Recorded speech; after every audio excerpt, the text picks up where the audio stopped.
Let's look at this preamble to the Bill of Rights.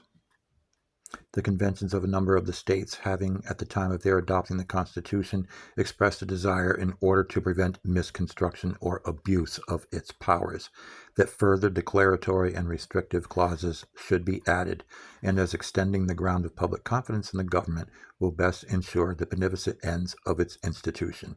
In other words, we came up with this Bill of Rights because we wanted to make sure that everybody understood without doubt that the government is only going to be allowed to become so powerful, and that will be that the citizens should and will expect their government to make decisions that will amount to beneficent ends of its institution, right? You're going to make decisions as a government that are going to be helpful and decent to your citizens. You're not going to be moving in, for example, and attacking them with the National Guard.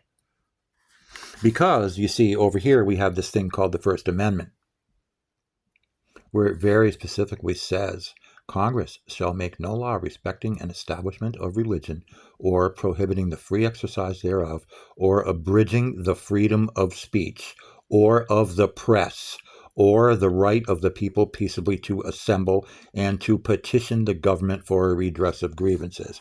And Amendment 2, well, that's another subject for another day now, isn't it?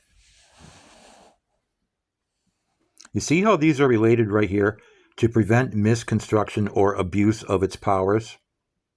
What we are experiencing right now in this nation is a gross misconstruction and abuse of the powers of the government. Period. End of story. There's no debate. Look at this. Look at that. Now, if you want, we can go over the rest of these, and we will during another video.